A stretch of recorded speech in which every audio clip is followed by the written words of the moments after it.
Baik, Bu Nani, sebelumnya ini kan sebelum melakukan proses coaching ya, sebagai awalnya saya akan melakukan beberapa pertanyaan ini untuk Bu Nani ya.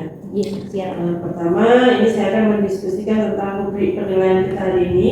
Jadi pada proses coaching yang akan Bu Nani lakukan, Bu Nani sebagai coach nantinya, saya akan mengamati dan menilai sesuai dengan rubrik penilaian ya. Apakah sudah sesuai dengan alur kita atau belum, terus kemudian bagaimana Bu Nani ini nanti memberikan pertanyaan yang berbobot kepada coachnya, dan juga bagaimana nanti coachnya merespon atau menanggapi pertanyaan dari coachnya ya. Oke, siap. Nah, jangan lupa proses coaching yang dilakukan ini harus sesuai dengan prinsip coaching, yaitu kemitraan, proses kreatif, dan memaksimalkan potensi. Nah, saya kasih ada pertanyaan nih pertama buat Bu Nani ini ya. Kompetensi apa yang akan Bu Nani kembangkan pada proses coaching kali ini? Kompetensi yang ingin saya kembangkan itu yaitu lebih memahami lagi tahapan tirta dari tujuan, identifikasi, kemudian rencana aksi, serta tanggung jawab. Karena pada praktek kemarin itu masih sering kita itu lompat-lompat dulu gitu. Jadi masih sudah ke ke rencana aksi, kembali lagi ke identifikasi. Jadi di sini saya ingin lebih memahami terkait alur tirta sehingga ketika melakukan coaching bisa melakukan lebih baik lagi. Oke. Jadi Bu Nani akan lebih step by step alur tirta akan lebih difokuskan, kurang lebih seperti itu ya Bu Nani ya. Oke, untuk pertanyaan yang kedua ini Bu Nani, apa yang ingin Bu Nani kembangkan secara spesifik ini? Yang ingin saya kembangkan secara spesifik mungkin nanti terkait dengan pertanyaan berbobot dan bagaimana memunculkan sehingga coach itu ingin membuka dirinya, menggali lebih dalam terkait sehingga coach itu bisa mencari solusi-solusi terbaik yang bisa dia temukan. Jadi membuat pertanyaan berbobot untuk lebih banyak menggali, mengidentifikasi permasalahan, juga untuk menemukan solusi, memunculkan solusi ya Bu ya dari si coachnya. Oke, pertanyaan terakhir ini ya Bu Nani ya. Indikator yang bagaimana yang ingin Bu Nani capai dalam proses coaching kali ini?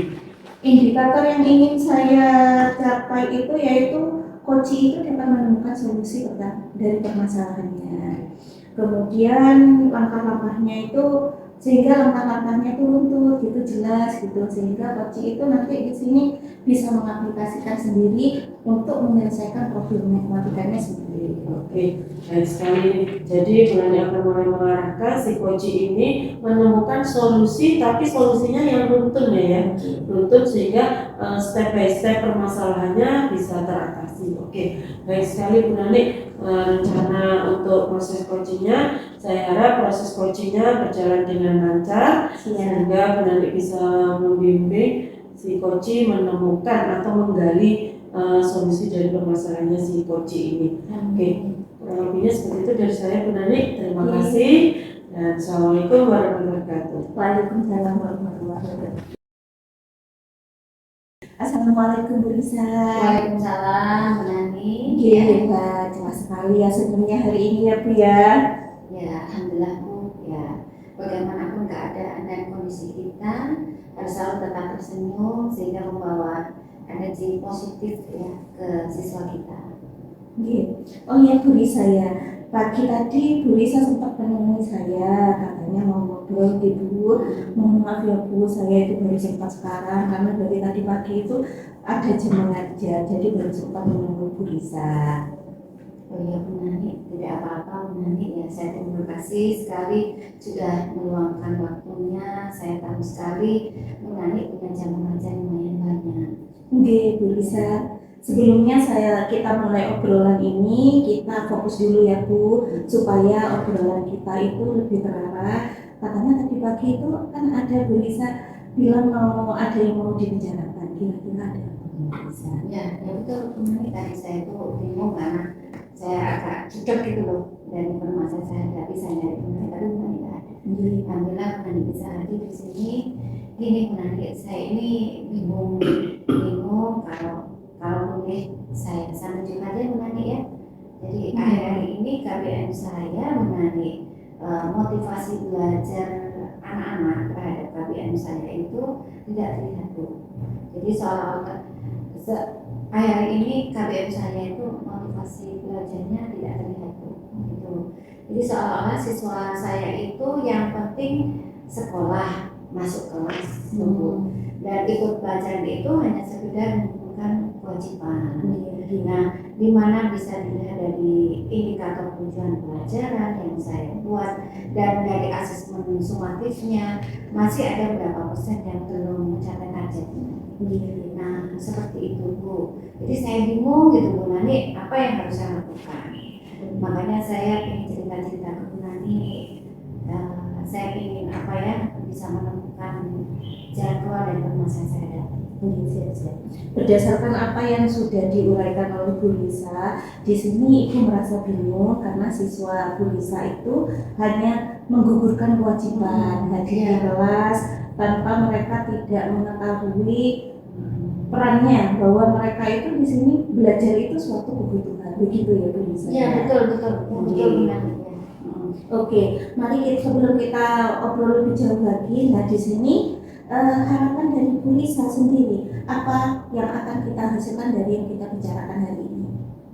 Bu Nani, saya berharap setelah saya bicara dengan Bu Nani ini, pertama beban saya ini merasa lebih ringan, karena sudah saya curhatkan, sudah saya ceritakan ke Bu Nani. Dan kedua, saya berharap Bu Nani bisa memperbaiki kondisi yang ada dalam pelajaran saya.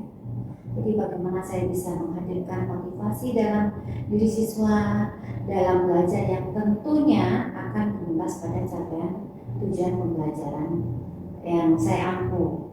Nah, selain itu saya berharap muncul ide-ide untuk memperbaiki KBM saya Bu Nani. Seperti itu Bu. Iya, Bu Lisa. Jadi yang kita bicarakan di sini yaitu siswa yang mengalami penurunan karena motivasinya yang rendah sehingga tujuan pembelajaran tidak tercapai secara optimal. Seperti itu ya Bu Lisa.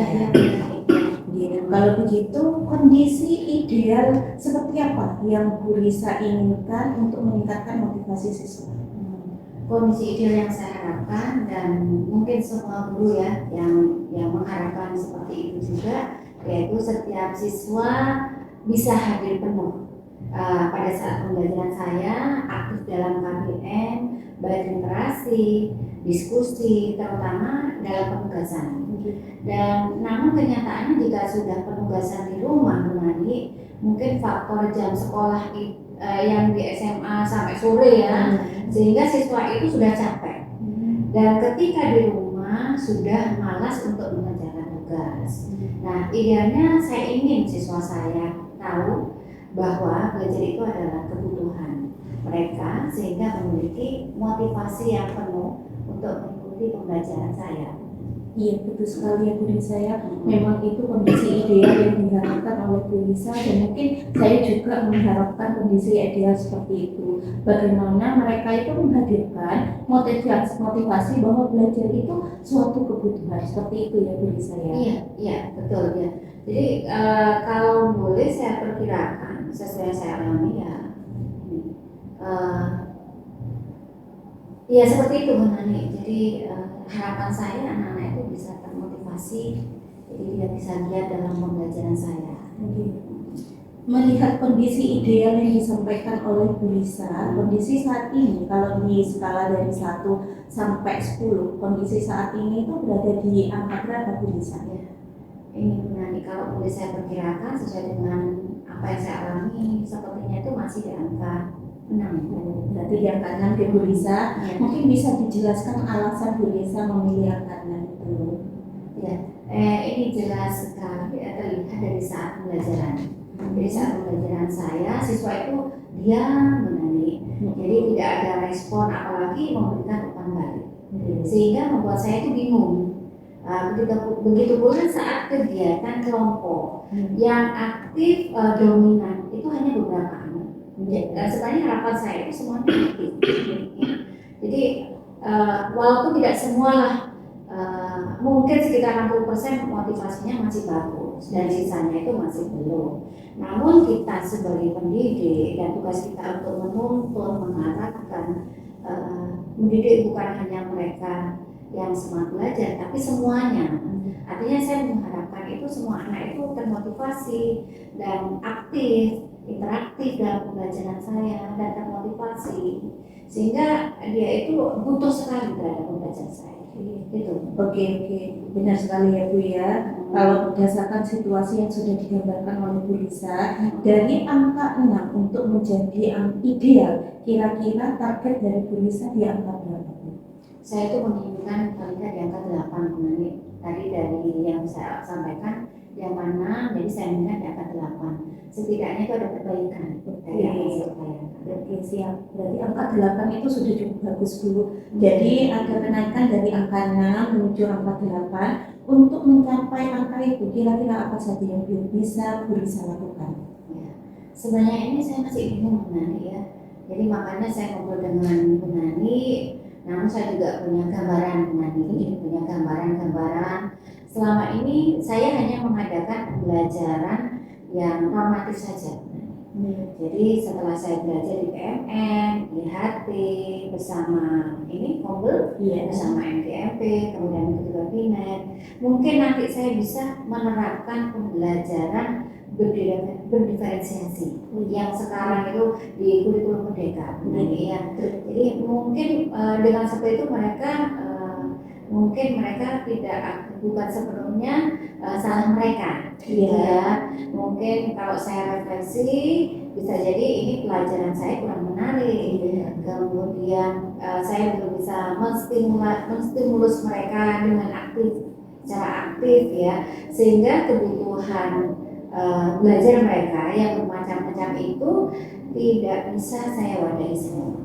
Walaupun saya juga menggunakan media pembelajaran, tapi masih belum universal. Sehingga terkait dengan motivasi, mungkin nanti saya perlu selingi ice breaking atau sekali-kali saya ajak mereka belajarlah di luar ruangan kelas atau outing kelas ya. Mungkin seperti itu ya Bu Nani. Baik, gambarnya yang ada di pikiran saya. Itu sudah sangat luar biasa sekali Bu Lisa. Satu rencana Bu Lisa itu membuat pembelajaran diferensiasi, satu rencana yang lain ini mengadakan ice breaking ya, dan juga mengajak anak-anak itu untuk outing kelas sehingga belajar di luar ruangan sehingga mereka termotivasi, tidak merasa bosan. Begitu ya Bu Lisa ya. Nah, dari dua opsi itu kira-kira apa yang bisa diterapkan dalam waktu dekat ini Bu Lisa? Yang paling mudah ya mungkin opsi yang kedua, yaitu meningkatkan motivasi dengan ice breaking dan belajar di luar kelas atau outing kelas. Namun sesegera mungkin saya akan merencanakan nanti pembelajaran berdiferensiasi ya, karena sehingga bisa segera saya aplikasikan di kelas, dan paling tidak minggu depan nanti saya sudah memetakan kebutuhan belajar siswa, gaya belajar siswa. Jika mungkin akan saya gabungkan dengan motivasi siswa nanti Luar biasa sekali itu Bu Lisa. Nah, berarti rencananya ini disinergikan ya antara diferensiasi dengan motivasi siswa. Luar biasa sekali Ibu. Dari yang dijabarkan oleh Bu Lisa, yang menjadi ukuran keberhasilan rencana aksi dari Ibu ini hasilnya yang seperti apa Bu Lisa? Baik Bu ya. Minimal saya ingin siswa itu aktif Bu jadi bisa hadir penuh dalam pelajaran saya, motivasinya meningkat saat diskusi, sebagai terjadi diskusi bermakna, ada interaksi dengan satu kelompok, ada pembelajaran efektif, dan di mana semua siswa itu aktif dan terlibat. Saya inginkan seperti itu, dan mereka punya kesadaran dalam dirinya bahwa belajar itu kebutuhan, apalagi jika sampai berimbas pada pencapaian hasil belajar. Jadi itu yang ada di pemikiran saya dan keinginan saya. Oke, baik Bu Lisa. Nah, di sini dalam mewujudkan rencana aksi dari Bu Lisa ini, apakah membutuhkan bantuan? Jika kiranya membutuhkan bantuan, kira-kira siapa yang akan diajak kolaborasi bisa. Ya, menarik ya. Saya di sini butuh partner. Iya. Jadi mungkin nanti saya minta tolong bantuan ke Nani. Iya, siap-siap. Nani sehingga nanti bisa membantu dalam mendesain, belajar, dan saya ajak konsultasi dengan Nani satu orang guru lagi sebagai observer. Mungkin seperti ini, menarik seperti apa proses tadi itu ya. Jadi saya bisa memberikan umpan balik sehingga bisa melakukan refleksi dan rencana tindak lanjut perbaikan. Itu perbaikan. Luar biasa sekali ya Bu Risa, dari perbincangan kali ini Bu Risa sudah mampu menemukan solusi kiranya apa yang bisa diimplementasikan untuk mengatasi permasalahan yang ada di kelas gitu. Nanti saya juga siap membantu Bu Risa dalam menjalankan aksinya, dan saya berharap setelah aksi ini dilaksanakan kita masih bisa ngobrol-ngobrol lagi Bu Risa. Senang sekali saya dengan ini ya. Untuk melihat sejauh mana perkembangan aksi yang sudah dilakukan Bu Risa. Bagaimana? Bisa ya Bu Risa, Nggih? Ya bisa lah Bu Nani. Saya kan dari tadi saya nyari Bu Nani Oke. Alhamdulillah bisa ada sedikit terbuka. Ada apa yang saya pikirkan tadi sudah mulai terbuka lah Bu Nani ya. Jadi saya bisa berpikir nanti solusinya bisa seperti ini. Ya, alhamdulillah lah Bu Nani. Alhamdulillah, terima kasih ya Bu Risa. Dari percakapan ini kita bisa sama-sama belajar. Mungkin selanjutnya kita akan bertemu lagi. Ya, apakah dari pembicaraan ini sudah cukup atau sudah sesuai dengan harapan Bu Risa? Ya, kalau saya itu sudah sesuai Bu Nani. Tadi saya itu masih bingung seperti ada jalan buntu itu Bu Nani. Saya harus bagaimana? Sehingga saya nyari Bu Nani tadi itu. Ya, alhamdulillah dengan obat seperti ini saya sedikit membuka pikiran saya lah. Bagaimana upaya saya ke depannya Bu Nani. Alhamdulillah. Terima kasih Bu Nani. Sami-sami Bu Risa. Jika begitu saya mohon undur diri nggih. Assalamualaikum. Ya, waalaikumsalam Bu Nani. Assalamualaikum Bu Nani. Waalaikumsalam Bu Fani. Tadi Bu Nani sudah melakukan proses coaching ya dengan Bu Risa. Bagaimana perasaannya Bu Nani? Alhamdulillah, setelah melakukan proses coaching itu saya banyak belajar gitu Bu ya. Jadi sebelumnya itu kemarin itu saat melakukan proses coaching saya itu masih lompat-lompat prosesnya, dari rencana aksi kembali lagi ke identifikasi, kembali lagi rencana aksi. Kalau sekarang mungkin lebih tertata gitu. Itu ya. Jadi sudah ada proses lebih baik ya, insya Allah ya. Tadi dari pengamatan yang saya lakukan ya Bu Nani ya. Ini sebelumnya tadi memang tahapan alur tirta dari tujuan, identifikasi, rencana aksi sampai tanggung jawab itu muncul, proses tahapannya itu muncul. Bu Nani juga hadir penuh di dalam proses coaching itu tadi, mengajukan pertanyaan yang sangat berbobot sekali. Yang saya tanyakan pertama ya Bu Nani, apa yang sudah Bu Nani lakukan saat melakukan proses coaching terkait indikator ketercapaian yang ingin Bu Nani capai? Oke, di coaching yang sudah saya lakukan ini sudah melakukan dengan alur tirta, di mana menanyakan tujuan, identifikasi, rencana aksi, dan tanggung jawab, sehingga alur tersebut bisa menggali coaching untuk menceritakan permasalahan dan menemukan solusi-solusinya. Oke, terus Bu Nani ini tadi saya sebagai observer ya. Tadi pada proses coaching yang Bu Nani lakukan, Bu Nani sebagai coach, terus kemudian Bu Risa sebagai coaching, ini menurut saya sudah berjalan dengan sangat baik. Proses alurnya sudah sesuai dengan alur tirta, tapi juga Bu Nani berusaha menggali banyak, mengidentifikasi, menggali solusi-solusi yang bisa dimunculkan oleh Bu Risa, dan cukup kreatif sekali solusi-solusi yang sudah dimunculkan Bu Risa tadi. Sehingga permasalahan yang dihadapi oleh coaching yaitu Bu Risa tadi sudah menemukan solusi, dan solusinya itu muncul dari coaching sendiri ya Bu ya. Terus tadi juga coaching yang dilakukan oleh Bu Nani bersama Bu Risa sudah sesuai dengan prinsip. Nih ya, pertanyaan yang terakhir ini Bu sebelum penutup ya, kompetensi apa lagi yang mungkin ingin Bu Nani kembangkan berdasarkan hasil coaching yang tadi dilakukan? kompetensi yang ingin saya lakukan yaitu dengan cara memahami lagi proses data gitu ya, sehingga saya nanti dapat melakukan voting lebih baik lagi, karena kita tidak bisa menampik bahwa kemampuan seperti ini itu membutuhkan banyak latihan, jam terbang tinggi, sehingga memperhalus apa yang kita lakukan seperti itu Bu Feby. Setuju sekali dengan pernyataannya Bu Nani. Semoga kedepannya proses coaching yang dilakukan Bu Nani selalu lebih baik dan sama-sama mengambil pelajaran dari proses coaching ini. Oke, kurang lebihnya seperti itu Bu Nani yang ingin saya sampaikan. Terima kasih banyak. Saya akhiri ya.